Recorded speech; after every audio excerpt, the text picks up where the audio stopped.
Salut tout le monde, j'espère que vous allez bien.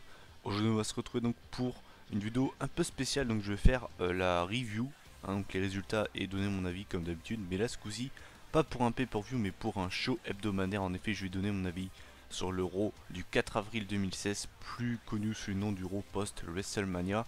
Alors pourquoi je fais ce Raw là, pourquoi je fais celui-là et pas les autres. Donc c'est très simple. On le connaît, l'Euro post-WrestleMania est toujours dingue, il se passe toujours des choses incroyables. Il y a souvent des débuts, des retours, des grandes rivalités qui se lancent en tout cas. Et pour beaucoup, l'Euro du lendemain de WrestleMania lance la nouvelle année à la WWE. Donc c'est aussi pour ça que je fais cette vidéo résultat et avis sur ce Raw là. Alors je préfère le préciser, ce sera exceptionnel entre guillemets, je vais le faire que pour celui-là, je vais pas le faire pour les autres des prochaines semaines. Si vous voulez avoir quelqu'un qui donne son avis sur les Raw chaque semaine, il y a notamment Cora qui le fait, enfin Closer to God 76. Il y a également Alex de Aka Wrestling. Donc il y a Aka Wrestling qui font souvent des reviews sur Dailymotion. Sur les shows hebdomadaires, ça peut être très Mad SmackDown, ça peut être Raw, NXT ou bien même la Lucha Underground. Donc si vous voulez des reviews régulières sur des shows hebdomadaires, allez plutôt consulter ces deux chaînes. Mais clairement, moi non. Là, c'est vraiment exceptionnel entre guillemets. Mais écoutez, moi je pense que on peut commencer tout simplement, hein. Donc je sais pas vraiment comment je vais résumer. Voilà, je vais essayer de faire de la meilleure manière possible. Ma voix part un peu en couille, je sais pas si ça s'entend. Donc bon voilà. On va essayer de finir la vidéo avant que ma voix s'éteigne. Donc bah écoutez, on va commencer par le commencement, c'est-à-dire le commencement, c'est-à-dire que Vince McMahon arrive dès le début et nous dit tout simplement, il a même pas le temps de commencer, puisqu'en fait il se fait couper par le public qui chante son thème musical, No Chance in Hell, That's What You Got, et finalement Vince qui répond aux fans, c'est ce qu'on aurait dû chanter à Shane pour le Hell in a Cell. On peut dire ce qu'on veut, mais Vince il a quand même de la répartie, et pour un mec de son âge il est quand même encore bien conservé. Et surtout il est pas si fou que ça quoi. Donc au final voilà, il nous fait un speech de heal en nous disant que Shane voilà, n'avait pas le niveau pour battre le Deadman, parce que voilà c'est sa force de destruction depuis tant d'années. Et finalement il nous dit voilà, il peut pas être là ce soir parce que Shane McMahon, voilà, vous avez vu le saut qu'il a fait la nuit dernière. Enfin bref voilà. Et finalement on a Shane O'Mac qui finalement débarque quand même. Finalement Shane qui nous dit tout simplement que apparemment c'est le seul homme de la famille, donc qui sous-entend que Vince ne l'est pas. Voilà, ouh ça clash, attention. Et finalement ensuite il remercie le WWE Universe en nous remerciant, voilà, du soutien qu'on lui a apporté, du bruit qu'il a reçu, enfin des chants qu'il a eu la nuit dernière. Donc au final voilà, on le voit, il est ému, ça se voyait, il était ému, il avait les larmes aux yeux, donc ça a dû lui faire grave plaisir d'avoir autant de... C'est vrai qu'il a quand même eu un très très bel accueil, hein. Que ce soit pour son retour, que ce soit pour le Hell in a Cell, ou même en général il a toujours eu des bels accueils, Shane, donc c'est compréhensible. Et finalement donc il allait partir, et donc Vince McMahon le coupe et lui dit non non écoute, tu sais quoi, vu que je t'ai dit que de toute façon si tu prenais en main Raw ce serait catastrophique, et ben je vais vous prouver que ce que j'ai dit c'était pas des conneries, donc du coup je te donne en main Monday Night Raw. Donc clairement on peut se le dire, là la stipulation du Hell in a Cell contre le Taker n'a servi absolument à rien. Voilà, merci la WWE. Le pire là-dedans, c'est que je l'avais pronostiqué dans ma vidéo prono, justement. J'avais dit que pour moi, une storyline, ça pouvait vraiment être. Voilà, on pouvait modifier les choses. C'est exactement ce qu'ils ont fait. Normalement, il n'aurait jamais pu avoir le contrôle de Raw. Et finalement, Vince lui a légué Monday Night Raw pour un soir. Si vous voulez mon avis, vous allez voir que dans les prochaines semaines, Vince va dire ah bah finalement, Shane, tu tiens vraiment bien Raw. Bah du coup je vais te le laisser plusieurs fois, vous allez voir, ça a été une connerie comme ça. Donc c'est vrai que c'est cool de voir Shane en tête de Monday Night Raw, mais après on va pas se le cacher, la stipulation du Hell in a Cell a servi totalement à rien, et on peut se le dire, on peut le dire en fait, il a sauté du haut de la cage doublement pour rien quoi. Déjà parce qu'il a loupé Taker, et aussi parce qu'en fait ça servait à rien puisqu'il a quand même le contrôle de Raw, voilà. Ouais, donc on va pouvoir passer au premier match de la soirée, donc c'était pour les titres par équipe de la WWE, donc vraiment du foutage de gueule jusqu'à la fin quoi. La veille on était à WrestleMania, ils ont pas été fichus de mettre les titres en jeu, mais là ils le mettent. voilà, super, c'est vraiment du troll quoi. Donc le New Day face à la League of Nations. Bon déjà, franchement, je m'attendais à ce que le New Day perde. Parce que bon, ils ont déjà perdu la nuit dernière. La nuit d'avant quoi. Et je me suis dit, souvent lors du Raw post-Mania, il se passe souvent des grandes choses. Et je voyais vraiment la League of Nations gagner les titres. Et finalement, en fait, pas du tout. Le New Day a conservé, donc bah ça me fait plaisir. Hein. Donc ils prennent leur revanche sur la League of Nations. Voilà, j'ai rien d'autre à dire sur le match. Hein. C'était un match basique, c'était un match d'Euro quoi. Finalement, à la fin, enfin après le match plutôt, en fait on a eu une évolution 2.0. Alors je le dis, hein, je compare certainement pas la League of Nations à l'évolution. J'ai pas envie qu'on prenne mal on prenne mal mes paroles, hein, attention. Donc on a Sheamus, Rousseff et Del Rio qui ont jarté tout simplement Barrett de la League of Nations. Voilà, donc j'espère que ça vous a choqué. Donc voilà. Et finalement, ensuite, après le combat, on a la Wyatt Family qui arrive de nulle part et qui attaque la League of Nations. Et la League of Nations, voilà, qui s'est fait dominer par la Wyatt Family. Donc, alors, est-ce que ça veut dire qu'on a un face turn de la Wyatt Family? Je ne sais pas, c'est trop tôt pour le dire. C'est pas parce qu'ils attaquent des heals que c'est forcément des faces, ça veut rien dire du tout. Ça peut très bien être des twinners qui attaquent à la fois des faces et des heals, on sait pas du tout, il faudra attendre pour le voir. Mais clairement, voilà, donc j'espère qu'ils vont faire quelque chose de la Wyatt Family cette année. Ça a très mal commencé, je vais pas vous le cacher. D'ailleurs, leur utilisation à WrestleMania m'a pas du tout plu. Donc j'espère qu'ils vont en faire quelque chose. Euh, Ensuite, on a le deuxième match de la soirée. Alors là, ce match-là a été extrêmement rapide. C'était Summer Rae contre Sasha Banks. Donc le match a été très rapide. Donc finalement, on a une victoire de Sasha Banks qui lui a porté le Bank Statement. Donc voilà, aucune surprise. Voilà, donc j'ai été expéditif là-dessus, j'ai rien d'autre à dire. Ensuite, le prochain match, c'est les débuts d'un catcheur que j'aime beaucoup. Si vous ne le connaissez pas, si vous ne regardez pas NXT, vous avez dû être impressionné pour le peu que vous en avez vu. Et c'est normal parce que c'est un catcheur très talentueux. Donc Apollo Crews face à Tyler Breeze. Alors Tyler Breeze, au passage, on peut le remarquer, a servi de jobber. Et c'est vraiment triste, vraiment. C'est hallucinant de voir à quel point il était bien utilisé entre guillemets à NXT. Et de voir son utilisation dans le main roster, ça fait limite peur. Alors certes, Breeze n'a jamais été champion NXT, je suis d'accord. Mais au moins il était quand même plus utilisé et mieux utilisé quand même. Parce que là, waouh, ça fait très mal quoi. Donc Apollo Crews contre Tyler Breeze, pareil. Donc le match a vraiment pas été très long. Et finalement, bah voilà, en fait, victoire d'Apollo Crews qui a porté sa powerbomb là, quand il le garde en l'air et qu'il le jarte à terre. C'était très cool. Voilà, maintenant, j'ai pas été impressionné dans le sens où je regarde NXT et tous ceux qui regardent NXT ont pas été impressionnés. Mais oui, pour ceux qui regardent pas la NXT et qui ont vu Apollo Crews, ils ont dû se dire waouh. En plus, c'est vrai que voilà, il a un petit peu le physique à la Bobby Lashley. Vous allez vous dire ouais, bon, et voilà, il va avoir des spears ou des conneries comme ça, mais pas du tout en fait. C'est un catcheur à la fois puissant et agile et j'aime beaucoup ce mec. Et peut-être que ça peut inciter des gens qui regardent pas NXT à regarder NXT parce que vraiment vous savez pas ce que vous ratez, vraiment. Si vous n'avez pas regardé NXT Takeover Dallas, vous avez loupé certainement le show de l'année. Le WrestleMania je l'ai trouvé cool. Dallas, enfin NXT Dallas je l'ai trouvé incroyable. Voilà. Donc victoire d'Apollo Crews, pas de surprise. Juste déçu en fait, je sais pas si ceux qui regardent NXT seront de mon avis. Je suis juste déçu qu'ils aient déjà mis Apollo Crews dans le main roster. Dans le sens où il a presque rien fait à NXT. Je crois son premier match en pay-per-view à NXT, ça devait être à NXT Brooklyn je crois, et je suis même pas sûr. Et le mec a perdu contre Baron Corbin. Il avait justement je crois battu Tyler Breeze dans un NXT Takeover. Mais je suis déçu en fait. Et j'ai vu qu'il y en avait plein, et je suis pas le seul, qui pensaient vraiment qu'Apollo Crews allait être un peu le remplaçant de Finn Balor dans les prochains mois, ou bien tout simplement de Sami Zayn, et que ça allait peut-être être un futur NXT Champion. Donc je suis déçu qu'il l'ait déjà fait monter dans le main roster, mais à la fois content de le voir monter. Maintenant j'espère juste une chose, c'est qu'ils vont pas le fucked up, et j'espère vraiment qu'ils vont en faire quelque chose de bien, parce qu'il est très talentueux. Voilà. Ensuite on arrive avec un segment, donc on a Roman Reigns qui arrive et qui nous dit I am not a bad guy, I am not a good guy, I am the guy. Voilà, bon c'était ok, voilà. Donc il nous fait une promo, voilà, donc il est bien évidemment accueilli sous une pluie de huées. Finalement ensuite on a Jericho qui arrive, finalement on a AJ Styles qui arrive, et finalement on a Kevin Owens qui arrive, et on a Sami Zayn qui arrive.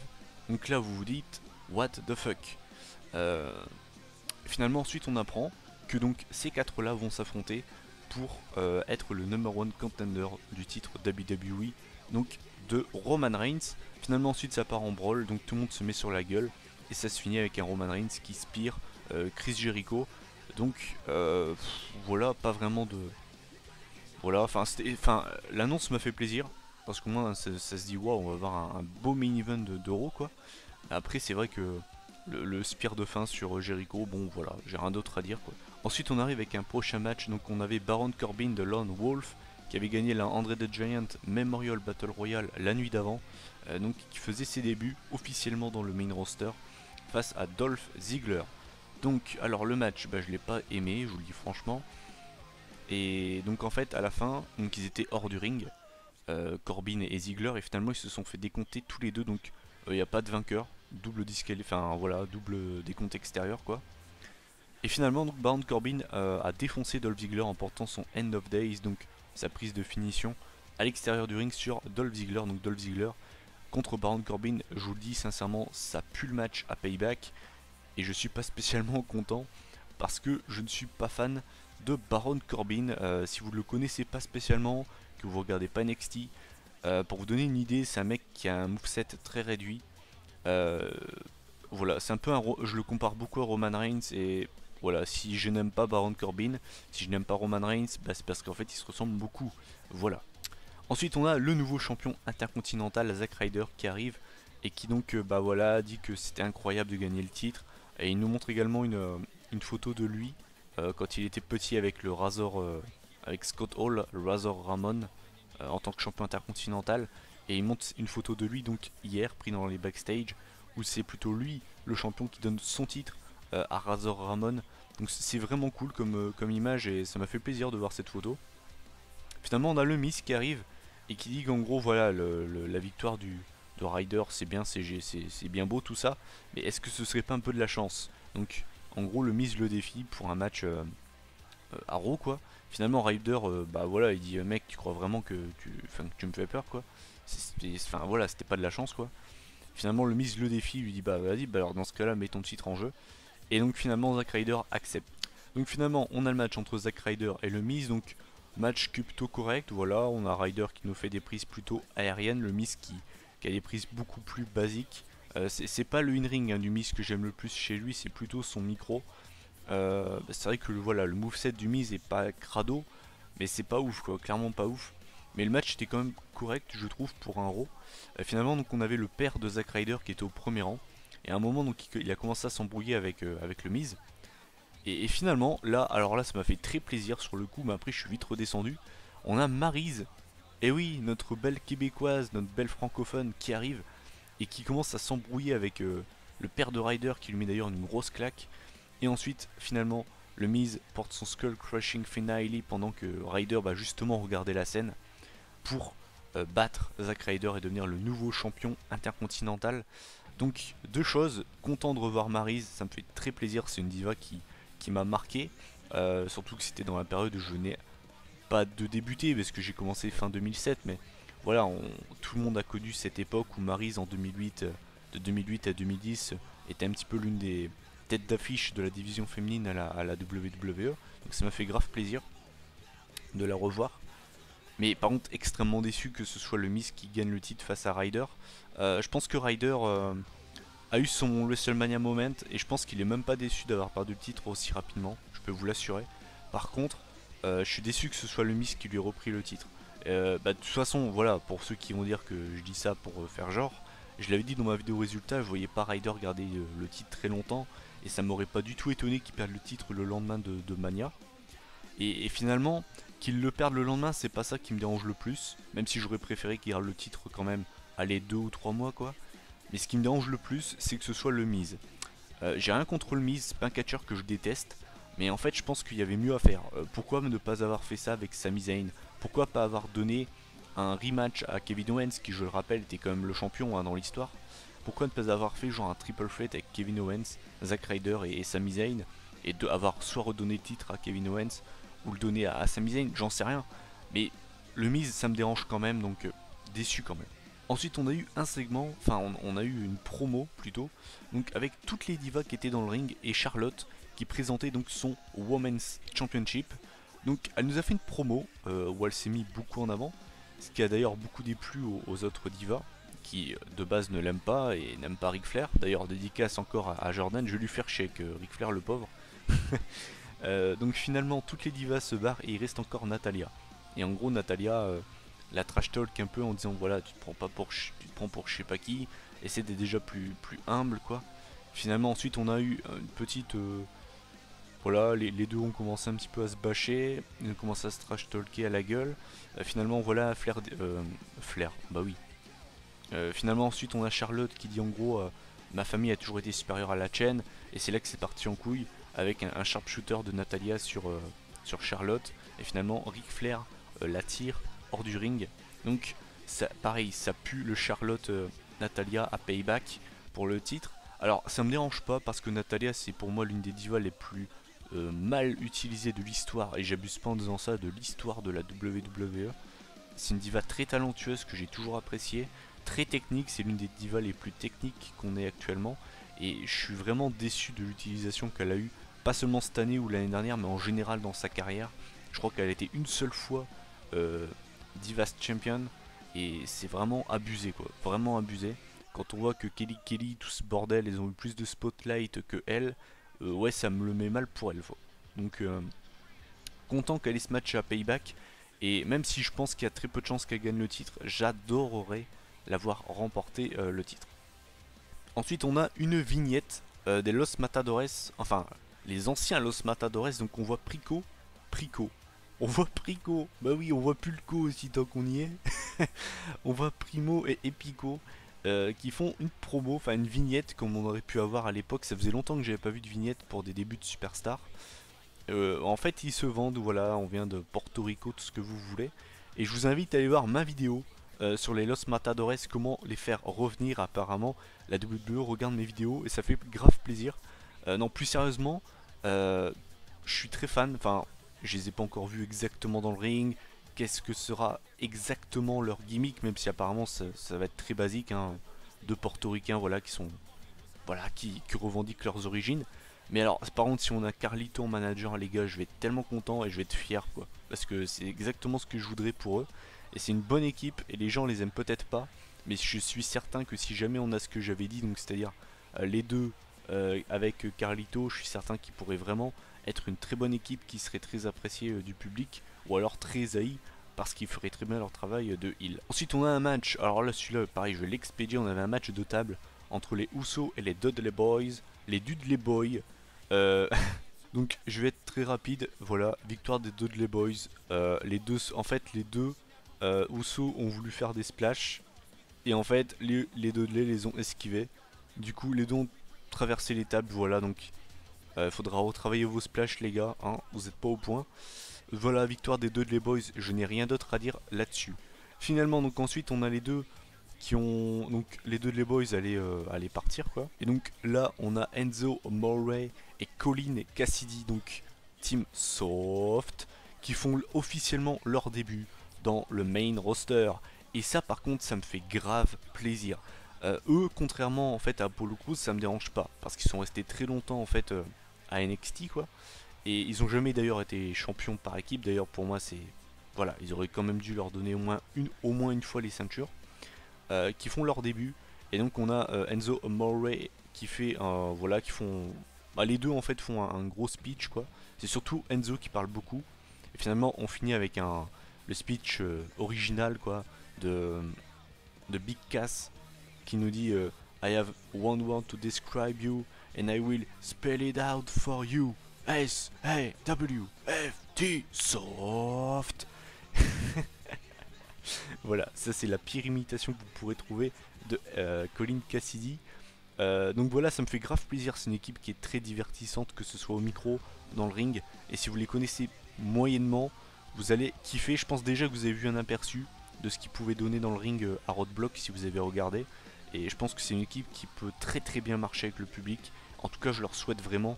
Parce que voilà, les talents NXT qui montent dans le main roster, il y a eu beaucoup de fails. Je pense à Bo Dallas, Adam Rose, Emma, l'Ascension, Neville. Il y a eu beaucoup de fails. Par contre, eux, je pense vraiment qu'ils peuvent beaucoup marcher. Et d'ailleurs, dédicace à Materko 29, un soft New Day. Aïe aïe aïe, ça fait grave plaisir. Hein. Donc finalement, on arrive au main event. Donc je vous rappelle, c'était un Fatal 4-Way pour déterminer le challenger de Roman Reigns. Donc, on avait Kevin Owens, Chris Jericho, AJ Styles, et donc Sami Zayn, je ne l'ai pas précisé, s'est fait attaquer en backstage par Kevin Owens, où d'ailleurs il s'est fait balancer dans les, vous savez, les caisses de chargement là, où, voilà, où on met les produits WWE, où ils mettent je ne sais pas quoi. Il s'est également pris une pop-up powerbomb dans une table, donc Sami Zayn n'était pas apte à catcher. Et donc là, on se dit, bon, ça s'est transformé en triple threat match, c'est pas grave, ça donne quand même envie. Mais Lilian Garcia nous dit que non, il a été remplacé, Shane McMahon a trouvé un remplaçant, et là on entend la musique de Cesaro, ça m'a fait grave plaisir de le revoir. J'ai pas marqué dans le sens où on a eu beaucoup de rumeurs comme qu'on pourrait le voir, et au moment où on nous a dit qu'il serait remplacé, je pensais soit à lui, soit à Samoa Joe, donc j'ai pas vraiment été surpris au final, mais ça m'a fait grave plaisir de le revoir, et j'étais presque certain que Cesaro allait remporter le match au final, et finalement pas du tout, puisque le vainqueur c'est AJ Styles qui a battu au final à la fin Jericho avec son Styles Clash. D'ailleurs il avait porté la nuit d'avant à WrestleMania, Styles s'en est dégagé, enfin Jericho s'en est dégagé, donc bon, c'est un petit peu bizarre quand même. Finalement donc, déçu que Cesaro ait pas gagné le match pour son retour. Maintenant ça me dérange moyennement. Voilà, faut voir ce qu'ils vont en faire de Cesaro, mais je suis très content de l'avoir revu en tout cas. C'est un catcheur que j'aime énormément. Et pour donner mon avis sur le match, on a eu un excellent match. Si jamais vous n'avez pas trop le temps parce que genre voilà, parce que vous décrochez un petit peu du catch, ou alors que vous n'avez pas vraiment le temps parce que vous travaillez beaucoup en ce moment, et que vous vous dites putain, est-ce que je regarde un match de Raw, regardez juste le main event, il en vaut largement la chandelle. C'est un très bon match qu'on aurait pu avoir en pay-per-view.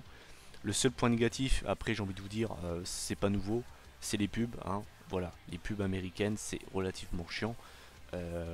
Mais sinon voilà, très bon match. Et donc on aura AJ Styles contre Roman Reigns. Alors, est-ce que ce sera Payback ou alors est-ce que ce sera dans un Raw, je ne sais pas. Faut quand même pas oublier une chose, Triple H peut toujours demander sa clause de rematch, hein. Faut pas l'oublier. Et c'est pour ça que je dis ça. Donc voilà, j'ai rien d'autre à dire. Et enfin, dernière petite précision, les Vaudevillains ont fait leur début à SmackDown. Et ils ont battu les Lucha Dragons. Alors, début de Vaudevillains, je suis un petit peu partagé. Je suis content dans le sens où pareil, je pense qu'ils ont fait le tour du côté d'NXT, ils ont été champions par équipe et là vraiment à NXT ils tournaient plus qu'en rond. Donc les voir débuter à SmackDown, c'est un point négatif parce que j'aurais voulu les voir débuter à Raw. Mais point positif, ils ont battu les Lucha Dragons. Donc voilà, ils font des bons débuts. Maintenant, il faut voir comment ils vont être utilisés, c'est toujours pareil, faut pas s'enflammer dès le début. Mais pareil, les Vaudevillains bien utilisés, je pense que ça peut vraiment être l'une des équipes top heel tag team à la WWE. Et c'est une équipe que j'apprécie. Voilà, donc alors mon avis sur ce Raw post WrestleMania qui d'habitude est toujours exceptionnel. Je l'ai trouvé bon, mais en dessous des autres années, que ce soit au niveau du show ou même du public. Le public, je l'ai trouvé beaucoup moins chaud que les années d'avant. C'est bien dommage d'ailleurs. Il était pas mauvais, attention, hein. Je dis pas qu'il était mauvais, mais je l'ai trouvé vraiment moins chaud que l'année dernière, il y a 2 ans, il y a même 3 ans, et c'est grave dommage quoi. Après donc mon avis sur les débuts, je trouve que c'est bien de faire débuter Soft. Par contre, faire débuter Apollo Crews, je suis pas certain que c'est une bonne idée. J'aurais attendu en tout cas, personnellement je pense que je l'aurais vraiment fait débuter... Ouais, dans longtemps en tout cas. J'aurais pas fait débuter en avril 2016, plutôt fin d'année. Hein. Au moins lui donner un run de champion NXT, parce que je pense qu'il y avait encore des choses à faire avec. Et faire débuter 2 équipes en même temps, donc les Vaudevillains et Soft, je pense que ça veut nous faire dire que la League of Nations va bientôt se séparer au complet. Voilà. J'espère juste que les 2 équipes vont marcher, surtout Soft. Mais ben, voilà, je suis moins fan des Vaudevillains, mais je pense que les Vaudevillains en heal, bien utilisés, ça peut vraiment être l'une des top tag team de la WWE. Voilà, bah écoutez, cette vidéo est terminée. Je vous invite à donner votre avis en commentaire sur ce Raw. Qu'est-ce que vous avez pensé du show en général? Quel match vous avez le plus aimé? Qu'est-ce que vous retenez de ce Raw? Est-ce que vous êtes content que Shane O'Mac ait pris le contrôle de Raw pour un soir? Mais si vous voulez mon avis, ça va grave se prolonger. Donc voilà, n'hésitez pas à réagir en commentaire. On se retrouve la semaine prochaine pour une nouvelle vidéo, peut-être même deux, je ne sais pas encore. Allez, prenez soin de vous. Salut.